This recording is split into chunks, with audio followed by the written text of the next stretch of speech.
다 올라오시나? 네. 네, 안녕하십니까. 우리 대학생과 청년들에게 힘이 되고자 하는 더불어민주당 서울시당입니다. 저는 서울시당 위원장 김영호입니다. 오늘은 서울시당 대학생위원회가 학자금 대출 규제 완화와 관련된 기자회견을 하기로 했습니다. 학자금 대출 관련돼서 제가 또 교육이 간사이기 때문에 지난해 여러 차례 법안 소위를 열어서 열띤 토론을 했고, 김민석 의원 안으로 저희는 학자금 대출 이자 문제의 단독 처리를 통해서 실현하고자 했으나 당시에 국민의힘에서 당정협의를 통해서 새로운 정책을 제시했고, 그 정책을 중심으로 여야가 합의한 결과 지난해 학자금 대출 규제 완화에 대한 법안을 여야 합의 끝에 국회 본회의를 통과시켰습니다. 하지만 아직도 갈 길이 멉니다. 왜냐하면 학자금 대출 신청자들에 대한 산정 기준에 문제점이 있습니다. 다시 말해서 수도권과 비수도권 중에 수도권 학생들은 부모의 자산을 통해서 산정 기준을 하는데 서울에 집 한 채, 자동차를 소유했을 경우에 학자금 대출이 용이하지 않습니다. 아시다시피 대학생들의 어떤 정보나 자료를 기준으로 하지 않고 부모님들의 자산을 기준으로 하다 보니 실제 수입은 없는데 연봉은 적은 연봉을 받고 있는데 서울에서 집 한 채, 자동차 소유하고 있으면 학자금 대출에 매우 불리한 조건이 된다고 합니다. 그래서 우리 대학생위원회에서 많은 점을 고민하고 또 동료들과 열띤 토론을 통해서 오늘 여러 가지 우리의 공약에 대해서 제시할 생각입니다. 오늘 참석해 주신 분들을 소개하겠습니다. 서울시당 대학생위원회 위원장을 맡고 있는 이학준 위원장님 함께하고 계시고요. 장한솔 2024년 총선 서울기획단 기획위원님 참석하셨습니다. 홍은영 서울기획단 총선기획단 기획위원님 함께하셨고요. 진우성 서울시당 대학생위원회 부위원장님도 동참하셨습니다. 봉건우 서울시당 대학생위원회 운영위원님 함께하고 계시고요. 정동근 서울시당 대학생위원회 운영위원도 참석했습니다. 성준영 서울시당 청년담론위원회 편집위원님도 함께 하셨습니다. 또 최정민 우리 서울시당 총선기획단 기획위원님과 한소원 총선 서울기획단 기획위원님도 함께하고 있다는 말씀을 드리겠습니다. 그러면 지금부터 2024년 총선 서울기획단 3호 공약인 학자금 대출 규제 완화에 대한 기자회견을 시작하겠습니다. 네, 우리 대학생위원장님 앞으로 나와 주십시오. 네, 기자회견 문 읽도록 하겠습니다. 학자금 대출 규제 완화 그리고 정부 여당이 반대하는 산정 구간 개편 추진을 위한 대학생위원회 기자회견 시작하겠습니다.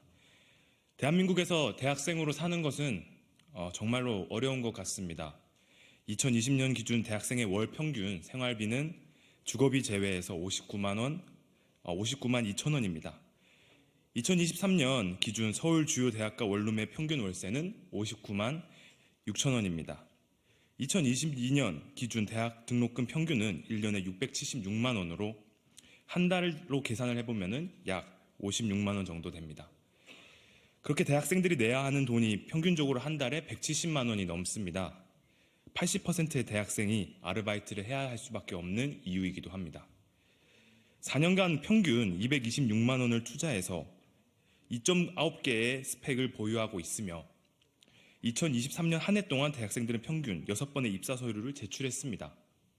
그러나 청년 대졸자 고용률 순위는 2019년 OECD 37개 국가 중에 33위를 기록했고 작년 11월 한국개발연구원 KDI는 올해 취업자 증가폭이 축소될 것이라는 암울한 전망을 내놓기도 했습니다. 대학생들의 내일도 마냥 밝지 않습니다. 어두운 현실에 대졸자 10명 중 3명이 졸업을 유예하거나 구직을 포기하고 있습니다. 학자금 대출을 갚지 못하는 대졸자들이 2021년에 비해 3배나 가까이 증가했습니다. 이게 세상에서, 사회에서 살아남기 위해 하루하루 악전고투하고 있는 우리 대학생의 현실입니다.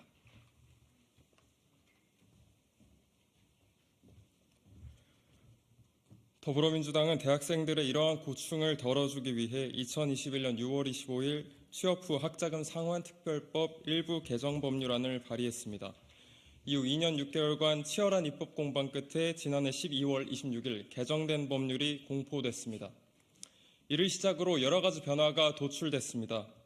올해부터 국가장학금 지원이 확대됩니다. 기초, 차상위 가구 모든 자녀가 등록금 전액을 지원받게 했으며 6구간 이하 가구에 속한 대학생들을 더욱 두텁게 지원할 수 있도록 했습니다. 다음으로 근로장학금 수혜가 확대됩니다. 지원 가능 인원을 늘리고 대상을 8구간에서 9구간으로 확대했으며 근로단가를 높여 외부 아르바이트와의 격차를 줄였습니다. 또한 대학생 학자금 대출 금리를 1.7%로 동결해서 상환 부담을 줄였습니다. 생활비 대출 연간 한도는 증액하고 상환 기준소득을 높여서 실질적인 경감 효과를 얻도록 했습니다. 마지막으로 취업 후 상환 학자금 대출 이자 면제를 확대했습니다. 기초, 차상위, 다전야 가구의 경우 이자 면제 기간을 기존 제한 기간에서 의무 상환 시작 전으로 연장했습니다.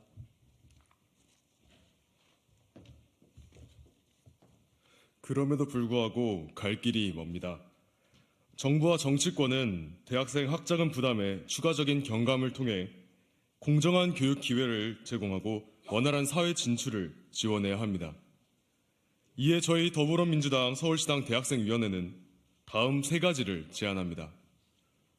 첫째, 한국장학재단의 월 소득 인정액 계산에서 재산의 소득 환산액 계산 방법을 정상화해야 합니다. 단지 집값이 올랐다는 이유로 장학금 수혜를 받지 못하는 이 비정상적인 상황을 바로잡아야 합니다. 부동산 성격을 갖고 있는 재산이 월 소득 인정액 산정에 미치는 영향을 줄여야 합니다. 둘째, 월 소득 인정액 계산에서 다자녀 가구에 대한 공제를 확대해야 합니다. 저출생 위기와 고물가 위기 모두에 대처할 수 있도록 공제되어야 합니다.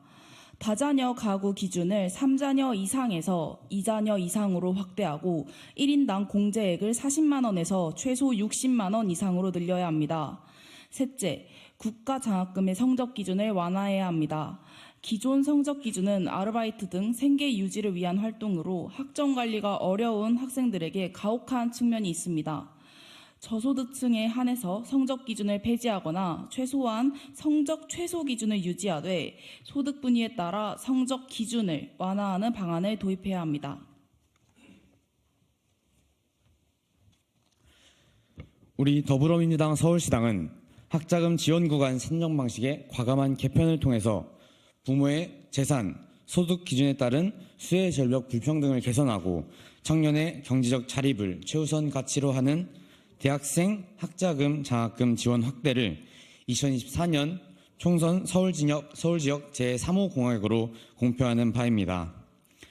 사회적 보호가 필요한 대학생에게, 물적 담보물이 마땅치 않은 대학생에게 부모의 재산이나 소득 기준같이 사회 경제적 연좌제를 강제하는 현행 제도를 철폐해 나가야 할 것입니다.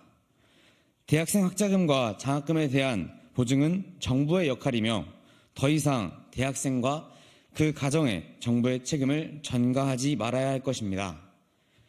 진정으로 대학생 그리고 청년층을 미래라고 생각하신다면 우리의 목소리를 외면하지 말아 주십시오. 더불어민주당 서울시당부터 약속하고 지켜나가겠습니다. 감사합니다. 네, 서울시당 위원장직과 국회 교육위원회 간사직을 맡고 있는 사람으로서 오늘 우리 더불어민주당 서울시당 대학생위원회가 직접 고민하고 연구한 또 그분들이 직접 제시한 오늘의 정책에 대해서 더불어민주당은 반드시 관철해내겠다. 국회 교육위원회와 교육부도 여기 모이신 대학생위원들이 제시한 정책에 대해서 귀담아 들어달라는 요청을 드리겠습니다. 그러면 오늘 기자회견은 이것으로 마치겠습니다. 감사합니다.